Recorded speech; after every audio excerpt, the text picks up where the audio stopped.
बिस्मिल्लाहिर्रहमानिर्रहीम। अस्सलाम वालेकुम डियर स्टूडेंट्स। आज नावल का चैप्टर नंबर 2 पढ़ना है, पेज 4 पे। इस चैप्टर में ब्रुकफील्ड स्कूल, जिसमें मिस्टर चिप्स ने अपनी आधी सदी गुजारी और बाकी मांदा साल इसकी विसिनिटी में, इसकी कुर्बत में गुजारे हैं, उसकी थोड़ी सी तफसील है। तो ये जेम्स हेटन की ज़बानी है और एंड पे ना, बुक के एंड पे पेज 47 में भी इसी पर नोट दिया हुआ है। तो हम पढ़ते हैं। उम्मीद तो है कि ये पूरा ही पढ़ा जाएगा, चूँकि कोई इसमें ऐसी डेप्थ है नहीं है सच, तो इसलिए पढ़ सकते हैं। उसका महल वकूअ, फिर वो कब बना, कैसे कैसे नशेब अफराज आते रहे उसकी लाइफ में, उसकी हिस्ट्री में, कैसे कैसे लोग पैदा किए, और मिस्टर चिप्स का इस यहाँ कितना कैसे स्टे रहा। ये मुख्तसर सा बयान है। यही इस नावल का स्टाइल होता है कि पहले थोड़ी सी समरी दे दी जाती है, बाद में उसकी डिटेल्स आती हैं। तो हम चैप्टर नंबर 2 पेज 4 पे स्टार्ट कर रहे हैं। तो let's start then. Across the road. मैं आपको बता चुका हूँ कि यूं ही समझ लीजिए कि जैसे आपका एल्पाइन स्कूल है, यहाँ मिसेस विकेट और चिप्स रह रहे हैं। फिर अल्पाइन के आगे सड़क है, उसके आगे एल्म के दरख्तों की एक दीवार सी है, एक पुश्ता बना हुआ है, यानी लाइनें जैसे सफ़ेदे की लाइनें लगी हुई हों। फिर उसके पीछे सुर्ख रंग का, ये अगर आपने अल्पाइन को ही इमेजिन करना है तो वो जो सामने इरिगेशन के ऑफिसेज हैं, वो समझ लीजिए सुर्ख रंग की जैसे सरकारी बिल्डिंग्स होती हैं, वो ब्रुकफील्ड पब्लिक स्कूल है। और उसके पीछे प्लेग्राउंड हैं, फिर दलदली इलाका आ जाता है। ये इसका तकरीबन महल वकूअ है। मैंने मुख्तसर सा आपको इस जुमले में बताया। अब हम पढ़ रहे हैं, बाकी आपको क्लियर होता चला जाएगा। Across the road behind a rampart of ancient elms lay Brookfield. Style है ना, वरना क्या होना था, सब्जेक्ट पहले आना था ब्रुकफील्ड ले। ब्रुकफील्ड वाक़या था, लाई ले लेन कहाँ वाक़या था? अक्रॉस द रोड, सड़क से पार। बिहाइंड अ रैम्पर्ट पुश्ता, embankment buttress, BUTTRESS buttress, embankment. Elm दरख्त का नाम है। तो कदीम एल्म के दरख्तों के एक पुश्ते, एक दीवार के पीछे, दीवार तो छोटी होती है, बड़े ऊंचे ऊंचे, यानी जैसे 15-20 दरख्तों की लाइनें लगी हुई हों, वो आपको तसव्वुर करना पड़ेगा। तो सड़क से पार कदीम एल्म के दरख्तों के एक पुश्ते के पीछे ब्रुकफील्ड वाक़या था। रसेट, सुर्ख रंग का, reddish. Under its autumn mantle of creeper. Mantle चोगा, क्लोक, गाउन जो पहना होता है, ऊपर वाला ड्रेस जैसे पादरी मौलवी पहनते हैं। क्रीपर बेलें, वाइन VINE। तो ये इसके ऊपर, बिल्डिंग के ऊपर बेलें चढ़ी हुई हैं, मौसम ख़ज़ां की बेलों के चुगे के नीचे ये वाक़या था। बिल्डिंग कैसी है? A group of 18th century building. तो 18वीं सदी क्या होती है? 1700 कुछ में बनने वाले 18वीं सदी की बिल्डिंग का एक मजमुआ है। सेंटर्ड अपॉन अ क्वाड्रेंगल, चौकोर, जैसे कि लफ्ज़ से ज़ाहिर है, क्वाड रेंगल, हैविंग 4 एंगल्स। तो एक चौकोर नुमा मुस्ततील कह लीजिए या मरबा कह लें, ये खाली जगह है दरमियान में, और इसके चारों तरफ जैसे आप ओ बना लें, ओ तो खैर गोल होता है, तो वो अगर आप चौरस ओ बनाएं या क्यूब बनाएं तो उस तरह का। तो ये एक चौकोर खाली जगह के इर्द गिर्द ये बिल्डिंग बनी हुई है। And there were acres of playing fields beyond. Acre जिसको आप एकड़ कह लेते हैं, प्लेइंग फील्ड्स प्लेग्राउंड्स, बियॉन्ड परे पीछे, और बिल्डिंग से परे अगर गुजर जाएं आगे को, जुनूब की जानब आप कह लीजिए ना यहाँ से, तो वो खेल के मैदान थे। Then came the small dependent village. खेल के मैदान गुजरे तो एक छोटा सा इसी स्कूल पर इन्हिसार रखने वाला गांव था, डिपेंडेंट विलेज, उसका नाम भी ब्रुकफील्ड होगा ना। And the open fen country, fen दलदली, मार्शी, MARSHY, बॉगी, BOGGY। पिछले चैप्टर में भी ये लफ्ज़ आया है, फेनलैंड। हवाएं जब ठंडी चलती थी तो उधर से जब ठंडी हवाएं आती थी उनका जिक्र हो रहा है। फिर एक गांव था छोटा सा इसी नाम का, और फिर खुला मैदान देहाती इलाका आ जाता था, दलदली इलाका, कंट्री साइड, देहाती इलाका। Brookfield as Wetherby had said, जिस तरह से कि वेदरबी ने, हेडमास्टर ने कहा था 1870 में, तो Brookfield was an old foundation, ये एक पुराना स्ट्रक्चर था, पुरानी बिल्डिंग थी, पुराना इदारा था। Established in the rain of Elizabeth, rain दौरे हुकूमत, एस्टेब्लिश्ड कायम हुआ था, ये मलका एलिज़ाबेथ अव्वल के दौर में ये कायम हुआ था। ये मलका जो थी ये 1558 से 1603 तक रही है। हेनरी हस्टम की बेटी थी, शादी इसने नहीं करवाई थी। ये मलका एलिज़ाबेथ फर्स्ट है स्टूडेंट्स। और आजकल कभी आप शहज़ादों के हवाले से ज़िक्र हो तो वो एलिज़ाबेथ दोम है, वो जो बूढ़ी सी सुर्ख रंग की सफ़ेद बालों वाली आती हैं, वो क्वीन एलिज़ाबेथ सेकंड है। तो आज से कुछ 400 साल पहले कह लीजिए क्वीन एलिज़ाबेथ फर्स्ट हो गुजरी हैं। तो उसके दौर में ये इदारा कायम किया गया था as a grammar school, grammar school के तौर पर ये बना था। It might with better luck, अगर इसकी किस्मत अच्छी होती तो it might have become as famous as Harrow, तो ये इतनी शोहरत इख्तियार कर सकता था जितनी हैरो ने की। अब स्टूडेंट ब्रुकफील्ड तो एक फिक्टिशियस इदारा है ना, सचमुच तो इदारा है नहीं, फिक्शन का है। जबकि हैरो, ईटन, ऑक्सफोर्ड, कैम्ब्रिज ये सचमुच के इदारे हैं। खुद चिप्स कैम्ब्रिज में पढ़ा हुआ है, वहाँ से ग्रेजुएशन की है। हैरो का जिक्र आप बुक 2 में फर्स्ट ईयर एट हैरो में पढ़ रहे हैं, जहाँ से बरतानवी वज़ीर आज़म सर विंस्टन चर्चिल ने तालीम हासिल की थी। तो जेम्स हिल्टन कह रहे हैं कि अगर इसका मुकद्दर अच्छा होता तो शायद ये स्कूल भी, ब्रुकफील्ड स्कूल भी हैरो की तरह मकबूल और मशहूर हो सकता था। इट्स लक, इसकी किस्मत, हाउएवर ताहम, had been not so good, इतनी अच्छी नहीं रही थी। The school went up and down, school कभी बहुत ऊपर चला जाता शोहरत में, तादाद में, स्टेटस में, और कभी बहुत नीचे आ जाता था। Dwindling almost to non existence at one time, dwindle decrease reduce, non existence उसका वजूद ही ख़त्म हो जाता तकरीबन। किसी वक्त तो यूं होता कितना कम हो जाता जैसे ये ख़त्म होने के करीब हो।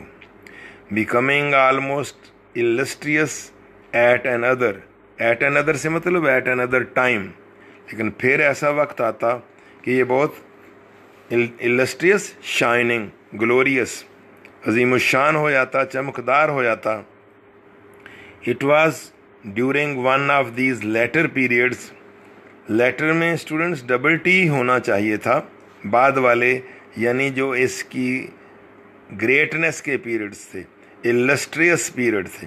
तो इन बाद वाले पीरियडों के दौरान एक पीरियड में ये जो इसकी तरक्की के दौरानिए थे, उनमें से एक में in the rain of the first George अव्वल के दौर में, ये 17वीं सदी में है, जॉर्ज अव्वल मलका एलिज़ाबेथ से काफ़ी साल बाद, तकरीबन 40-50 साल बाद। तो जॉर्ज अव्वल के दौर में that the main structure had been rebuilt, कि इसकी बड़ी बिल्डिंग को फिर से तामीर किया गया, एंड लार्ज एडिशंस मेड, और इसमें बड़े बड़े इजाफे भी किए गए, बिल्डिंग में एक्सटेंशन की गई, तोसी दी गई। Later after the Napoleonic wars, और बाद में नेपोलियन की जंगों के बाद, नेपोलियन ये अब 19th सेंचुरी में स्टूडेंट्स आया जा रहा है, यानी ये आपने उसमें पास्चर में नेपोलियन का जिक्र पड़ा था। तो नेपोलियन की जंगों के बाद में and until mid Victorian days, और मिड विक्टोरियन दिनों तक। अब मिड विक्टोरियन क्या होगा, आपको ये छोटे छोटे रेफरेंस तो याद करना पड़ेंगे। बताया था आपको कि 1837 में क्वीन विक्टोरिया बच्ची सी थी, उसको तख्त पर बिठा दिया गया, और 1901 तक रहती है ये। तो देखें कितना लंबा अरसा इसने गुजारा है, 63-64 साल। तो मिड विक्टोरियन क्या होंगे, तकरीबन वही साल जिन दिनों चिप्स ने ज्वाइन किया, वही 1875, 70, 80, जिन दिनों अल्लामा इकबाल कायद आज़म पैदा हुए, ये वो दौर बनेगा तकरीबन। तो बाद में नेपोलियन जंगों के बाद और मलका विक्टोरिया के अहद के वस्त तक the school declined again. Decline यहाँ नीचे गिरना, फिर इसकी अहमियत घट गई, ज़वाल पजीर हुआ, both in numbers and repute, दोनों तरह से, तादाद के एतबार से भी और शोहरत के एतबार से भी ये नीचे को आ गया। Wetherby who came in 1840, Wetherby जो 1840 में आया। अब यहीं से हमें पता चलता है कि वेदरबी 1840 में आया था। तो Wetherby restored it's Fortune somewhat, fortunes इसका मुकद्दर किस्मत, रिस्टोर बहाल करना, समवट कुछ कुछ कदरे, उसने इसकी तकदीर को कुछ बेहतर बनाया, बहाल किया।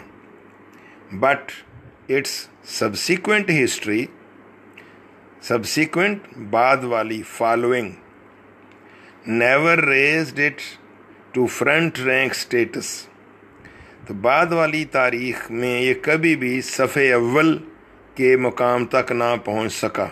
स्टेटस पोजीशन, मुकाम, और रैंक सफ़ को कहते हैं। तो दर्जा अव्वल का स्कूल ये कभी भी ना बन सका जो चिप्स का ड्रीम था। It was nevertheless a good school of the second rank, nevertheless yet, फिर भी, इन स्पाइट ऑफ दिस, इसके बावजूद सफ़ेद दोम के स्कूलों में ये एक अच्छा स्कूल शुमार होता था। Several notable families supported it, notable important, remarkable, reputed, several कई मशहूर काबिल ज़िक्र ख़ानदान इसको सपोर्ट करते थे। Its supplied fair samples of the history making man of the age, यहाँ से पढ़ के काफ़ी तारीख साज लोग निकले हैं। इट्स सप्लाइड इसने मुहैया किए, फेयर सैम्पल्स अच्छे अच्छे मॉडल, एग्जाम्पल्स, नमूने पेश किए, of the history making man of the age, उस ज़माने के तारीख बनाने वाले अफराद यहाँ से कई सारे निकले। मसलन जजेस, मुनसिफिन जज निकले, members of parliament, MP MNA निकले, कॉलोनियल एडमिनिस्ट्रेटर्स, कॉलोनियलिज़म आपको तफसील से बताया गया है, नौआबादियाती निज़ाम। मसलन हुकूमत तो बरतानिया में है, तो बर्रे सगीर, बर्मा, ये इनकी कॉलोनियाँ थीं, नौआबादियाँ थीं। तो यहाँ जो वायसराय आता था या जो भी हुकूमत करने के लिए आते थे, वो यहाँ के कॉलोनियल एडमिनिस्ट्रेटर्स होते थे। तो नौआबादियाती मुंतज़मीन पैदा किए। अ फ्यू पीयर्स, पीयर भी नवाब, ये लफ्ज़ भी आपने फ्लेमिंग में भी पढ़ा है, फैलो के मानों में। तो चंद एक नवाब पैदा किए। एंड बिशप्स, पादरी, ये बड़े क्लर्जी होते हैं, वो पैदा किए। मोस्टली हाउएवर, ताहम, ज़्यादातर, इट टर्न्ड आउट, यहाँ टर्न आउट का माना इस चैप्टर में प्रोड्यूस्ड। पिछले चैप्टर में जो था ना कि chips turned out the gas, तो वहाँ बुझाना था, यहाँ टर्न आउट का माना प्रोड्यूस है। ताहम ज़्यादातर इस स्कूल ने पैदा किए मर्चेंट्स, ताजर, मैन्युफैक्चरर्स, चीज़ें बनाने वाले, सनतकार, एंड प्रोफेशनल मैन, पेशावर लोग, with a good sprinkling of country squires and parsons. Sprinkling छिड़काव करना होता है, यानी इन अ स्मॉल नंबर, कुछ थोड़ी तादाद में, कंट्री सेक्वायर्स, देहातों के नवाब, छोटे जागीरदार, ज़िमींदार जो होते थे। सेक्वायर भी आपने बुक 1 में पढ़ा था ना, लफ्ज़ एंड पे आखिरी में वो फरिश्ते वाले में। तो इसने देहाती सेक्वायर भी कुछ मिकदार में, कुछ तादाद में पैदा किए, एंड पार्सन्स, और पादरी पैदा की। It was the sort of school, ये इस किस्म का स्कूल था, सॉर्ट किस्म, विच व्हेन मेंशन्ड, कि जिसका जब जिक्र किया जाए, would sometimes make snobbish people confess, तो उससे मगरूर लोग भी ये तस्लीम कर लेते थे। स्नॉबिश बच्चों, ये लफ्ज़ बड़ा ज़बरदस्त है, का माना होता है कंसीटेड, फूती, ब्रैगिंग, नौदौलतिये, जो ताज़ा ताज़ा अमीर हुए हों और गरीबों के साथ उठना बैठना भी पसंद ना करें।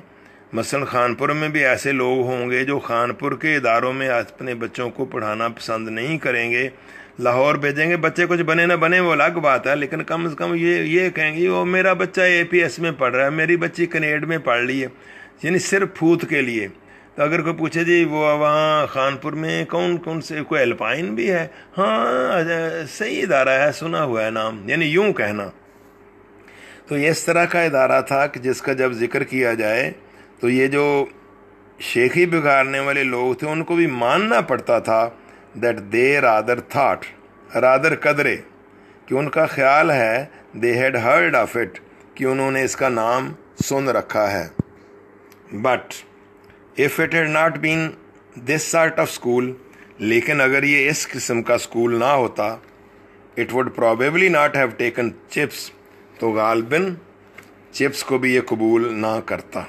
फॉर चिप्स, क्योंकि चिप्स भी इन एनी सोशल और एकेडमिक सेंस, एकेडमिक तालीमी, एकेडमिक नहीं पढ़ना, एकेडमिक पढ़ना, किसी समाजी, मुआशरती या तालीमी सेंस में, वाज जस्ट एज रिस्पेक्टेबल, वो भी इतना ही बाइज्जत था, but no more brilliant than Brookfield itself, खुद ब्रूकफील्ड से वो ज़्यादा कोई ब्रिलियंट ना था, शाइनिंग ना था, ग्लोरियस ना था, यानी मुराद है उसकी डिग्रियां शिग्रियां, उसका कैरियर वो भी दूसरे दर्जे का ही था। It had taken him some time to realise this at the beginning, शुरू में उसे ये चीज़ महसूस करने में कुछ टाइम लगा, कुछ देर लगी। कभी भी स्टूडेंट्स, आपको पता है, आप हों या मैं हूँ, अपने आप को कमतर कोई भी नहीं समझता, कितना भी गया गुजरा हो, वो अपने अगर कोई नंबर कम भी आए तो उसका कुछ जवाब ढूंढ लेगा, जी हमारा माहौल ऐसा नहीं था, हमें वालिदैन ने पैसे नहीं दिए थे, हमारा स्कूल अच्छा नहीं चुन के दिया, वगैरह वगैरह। तो अपने आप में खामियां नहीं। और फिर अज़ाइम जब आप पढ़ रहे हैं FSC में, तो आपके बड़े बड़े अज़ाइम है और अल्लाह करे सारे पूरे हों, लेकिन मेहनत उस तरह से ना करने वाले भी ख्वाब बड़े बड़े रखते हैं।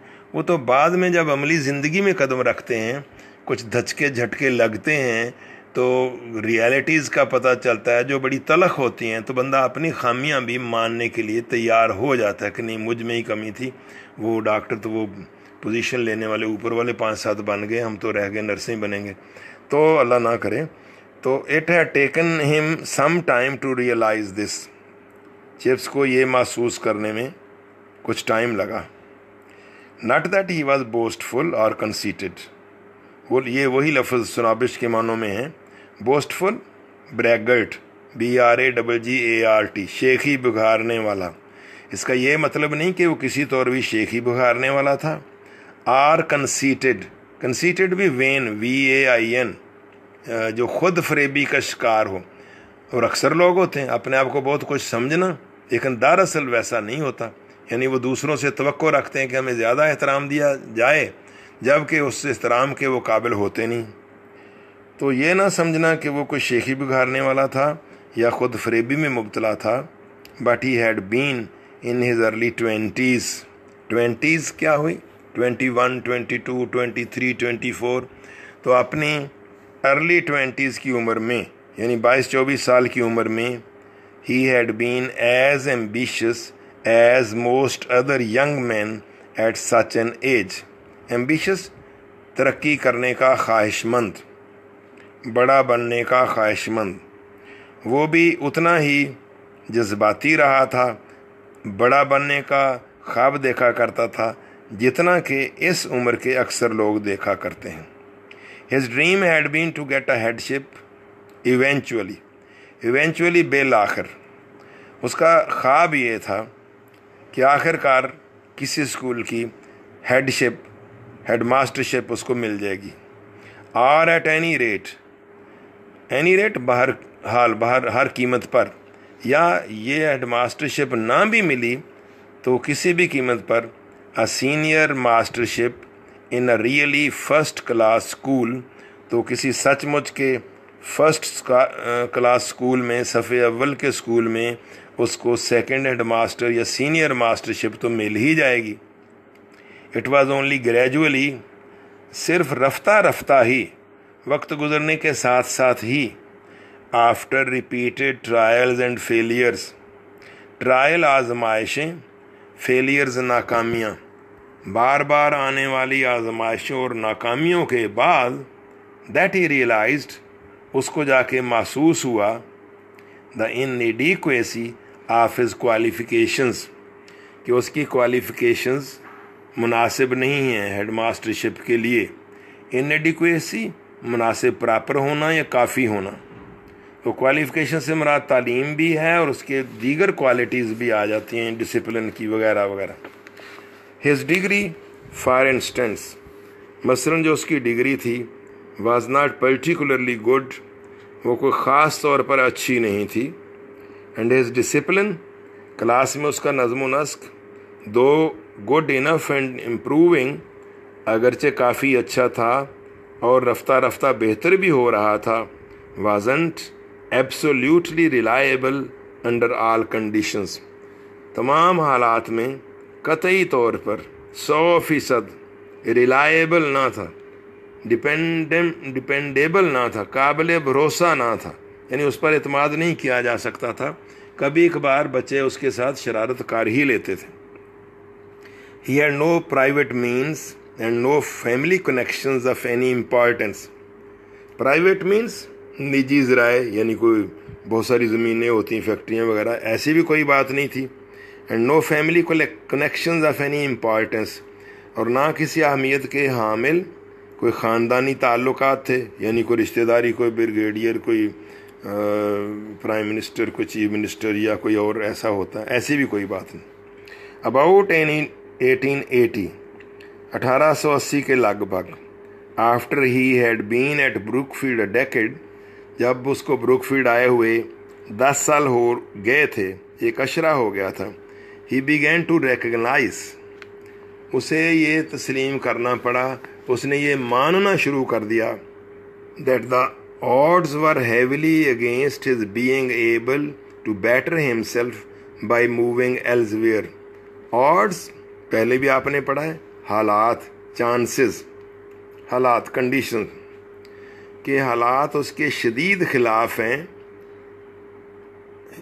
Against his being able to better himself, कि वो अपने आप को बेहतर कर सके, बाय मूविंग एल्सवेयर, किसी और जगह हिजरत करके, किसी और जगह जाकर अपने आप को बेहतर, गवर्नमेंट कॉलेज लाहौर में जाकर प्रोफेसर बने, ये मुमकिन नहीं था, यहीं तो खानपुर में तो टॉर्चर बनी हुई है, यानी ये उसको एहसास होने लग गया.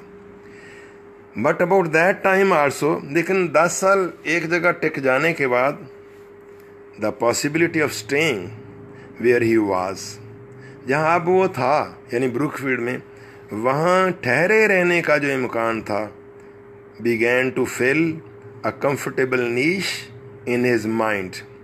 नीश या नीच दोनों तलफ़्फ़ुज़ दुरुस्त हैं, ज़्यादातर शीन यूज़ होता है, माना है प्लेस, कोना, कॉर्नर. तो अब उसको ये भी हो चला था, बावर हो गया था कि मुझे यहाँ से नहीं निकाला जाएगा. ये भी बायसे शुक्र बात है कि कंफर्टेबल नीच इन हिज माइंड, उसके जहन में एक पुरस्कून कोना इस ख्याल ने भरना शुरू कर दिया था कि यहाँ से मुझे नहीं निकाला जाएगा। एट 40 साल की उम्र में ही वॉज रूटेड, उसकी यहाँ जड़ें गहरी हो गई थी। सेटल्ड, फिर एस्टेब्लिश्ड हो चुका था, सेट हो चुका था। एंड क्वाइट हैप्पी, और वो बहुत खुशबाश था। एट 50, यहाँ ये आखिरी पैरे में ये जेम्स हिल्टन का स्टाइल है, बड़े अच्छे अंदाज से हिस्ट्री बयान करता है। 50 आपको पता है ना कब बनता है? एट 50 ये बनता है 1898, जिस साल कैथरीन की डेथ हुई है। उससे पहले 48 में शादी हुई थी, 1896 में। 48 में पैदा हुआ तो 50 तो 1898 हो गए ना। तो at 50 he was the doyen of the staff, 50 साल की उम्र में। और अगर आप कैलकुलेट करें तो सर्विस कितनी हो गई है? 28 ईयर्स यहाँ यहीं ब्रुकफील्ड में। डोयन सीनियर मेंबर, तो वो स्टाफ का सीनियर मेंबर बन चुका था। एट 60 साल की उम्र में। 60 साल की उम्र कब बनेगी? 1908 में। ये वो साल है जिस साल रास्टन के साथ इसकी लड़ाई हुई थी। At 60 under a new and youthful head, नए और जवानी से भरपूर हेडमास्टर के नीचे, मुराद है रास्टन। ही वाज ब्रुकफील्ड, चिप्स खुद ही ब्रुकफील्ड था, यानी इसके बगैर ब्रुकफील्ड का तस्वर करना भी महाल था। The guest of honour at old Brookfieldian dinners, जब कोई पुराने ब्रुकफील्डियन जो यहाँ से जा चुके होते वो लंदन में या किसी और जगह खाने करते तो उनमें ये मेहमान एजाज बना करता था। The court of appeal in all matters affecting Brookfield history and tradition. Court of appeal, appeal वाली, दरखास्त वाली अदालत। कोई भी ब्रुकफील्ड का मसला पैदा हो जाता, झगड़ा पैदा हो जाता, कोई इशू जन्म ले लेता, तो सारे फैसला करवाने के लिए चिप्स के पास आते थे। The court of appeal in all matter, तमाम ऐसे मामलात में वो अपील की अदालत होता। Affecting Brookfield history and tradition, जो ब्रुकफील्ड की तारीख या ब्रुकफील्ड की रवायात पर असरअंदाज होने वाले होते मामलात, उनमें चिप्स से ही फैसला करवाया जाता। एंड इन 1913, 1913, 65 साल की उम्र हो गई है जिस साल में ये रिटायर हुआ था और ब्रुकफील्ड को छोड़कर खांसी की वजह से पार चला गया, सड़क से पार रहना शुरू कर दिया था। When he turned 65, 1913 में अब टर्न देखें हो गया था। जब उसकी उम्र 65 वर्ष की हुई, ही रिटायर्ड, वो रिटायर हो गया। was presented with a check and a writing desk and a clock, तो उसको तोहफे में एक चेक दिया गया, एक लिखने वाली मेज़ दी गई और एक घड़ी दी गई। And went across the road, और सड़क पार करके वो चला गया, रहने लगा। To live at Mrs Wickett's के यहाँ रहने के लिए। A decent career decently closed, एक शानदार पेशा, शानदार दौरानिया शानदार तरीके से इख्तिताम पजीर हुआ। 3 cheers फॉर ओल्ड चिप्स, 3 तालियां बूढ़े चिप्स के लिए। चीयर का मना खुशियाँ मनाना वगैरह, यहाँ तालियां ही हैं, क्लैपिंग है। दे ऑल शाउटेड, सब ने चिल्ला कर कहा। At that uproarious end of term dinner, तो ये खाना होता था हर साल छुट्टियों में, गर्मियों की छुट्टियों में। तो एंड ऑफ टर्म से मतलब आपने चैप्टर भी पढ़ा है ना बुक 2 में, तो साल का इख्तिताम ही है। तो एंड ऑफ टर्म डिनर में जो इसको फेयरवेल पार्टी दी गई, अप्रोरियस नॉइजी, हल्ला गुल्ला वाली, वहाँ शोर शराबे में सब ने चिल्लाकर कहा 3 तालियां मिस्टर चिप्स के लिए। 3 cheers इंडीड, बिलाशुबा 3 तालियां। There was more to come, लेकिन अभी आखिरी लाइन है, कुछ और भी आना था। ये मैं आपको स्टूडेंट्स बता दूं, कुछ और आना था, ये क्या मुराद है। अब किसी को ये अंदाज़ा नहीं था कि अब तो चिप्स रिटायर हो गया, ये दोबारा भी कभी आएगा। लेकिन आपको मैंने स्टोरी सुनाई थी कि 1911 में जब रास्टन का तबादला कर दिया गया, तो यहाँ जो नया हेडमास्टर आया मिस्टर चैट्रिस, जिसकी उम्र सिर्फ 34 साल थी तब, और वो बहुत अच्छा था। चिप्स के साथ दोस्ताना मरासम थे। वो आलमी जंग में के दौरान परेशान हो गया, चूँकि टीचर भी बड़े इनएक्सपीरियंस थे और वो डायबिटिक था, शुगर का मरीज़ था। और उसने आके चिप्स से गुजारिश की थी कि चिप्स दोबारा थोड़ी देर के लिए आप तशरीफ़ ले आएंगे मिस्टर चिपिंग, तो स्कूल का निज़ाम सुधर जाएगा। इसकी तफसील आप आगे चल कर पढ़ेंगे। तो चिप्स ने हाँ कर दी थी और फिर 2 साल के लिए 1916 से 1918 तक इसने वहाँ पढ़ाया था। तकरीबन 2 साल ही पूरे कह लें वहाँ पढ़ाया था। तो ये है मुराद। तो अब मैं 1-2 लफ्ज़ बता दूँ। प्रोलॉग कहते हैं किसी पोएम या ड्रामे के शुरू में आने वाली छोटी सी पोएम। वो तारफ़ी एक पोएम होती है छोटी सी, पेशे लफ्ज़ कह लें उसको प्रोलॉग। और एक ड्रामे के या किसी अच्छी बड़ी पोएम के एंड पे, ड्रामे के एंड पे, परफॉर्मेंस के एंड पे पोएम पढ़ी जाती है, उसको कहते हैं एपिलॉग। मुराद एंड होता है। ये पुराने दौर में रवाज था, ड्रामा स्टेज करते, कई दिन ड्रामा चलता रहता, तो आखिरकार वो मतलब इकट्ठे होके, तो देखा होगा आपने, आप भी वो शाबाश लेने के लिए सर झुका के खड़े हो जाते हैं कि हमारी परफॉर्मेंस कैसी रही। तो वहाँ एपिलॉग पढ़ा जाता था। अच्छा, एक चीज़ और वो है, जब आपको कोई शेर अच्छा लगे, मुशायरों में देखा होगा, तो आप कहते हैं मुकर्रर मुकर्रर। मुकर्रर क्या माना होता है कि प्लीज़ रिपीट इट। तकरार से ये लफ्ज़ निकला है ना मुकर्रर, कि रिपीट इट। अब जो चिप्स का दोबारा आना था ब्रुकफील्ड में, वो समझ लीजिए एक तरह से मुकर्रर वो आया था, दूसरी बार वो आया था। मैंने इस लाइन की तफसील इसलिए बताई कि 2 लफ्ज़ मुश्किल भी आ रहे थे और मैंने अपनी भी सहूलत ढूंढी कि आपका भी फ़ायदा हो, मेरा भी। तो किसी को ये अंदाज़ा नहीं था कि एक अभी असल पोएम, असल ड्रामा ख़त्म हो गया है, तो अभी कुछ और आने वाला है। But there was more to come. लेकिन अभी तो कुछ और भी आना था। N unguessed epilogue. अनगेस्ड जिसका अंदाज़ा नहीं था, अनप्रिडिक्टेड। एपिलॉग बता चुका हूँ, a short poem at the end of a drama, ये अभी आना था। N encore. एनकोर रेपिटिशन, वो मुकर्रर, played to a tragic audience. ऐसी पोएम जो ट्रेजिक ऑडियंस को सुनानी थी। अलमिया ऑडियंस, ये क्यों कहा गया ट्रेजिक? क्योंकि आलमी जंग जारी है, मजबूरन चिप्स को बुलाया गया है, कत्ल व गारत हो रही है, बहुत से ब्रुकफील्डियन भी मर रहे हैं, तो इस तरह से इनको ट्रेजिक ऑडियंस कहा गया। तो स्टूडेंट्स, आज आपको पहला टेस्ट भी दिया जाएगा, वो तैयार करके आएंगे। खुदा हाफिज़। अस्सलाम वालेकुम रहमतुल्लाह।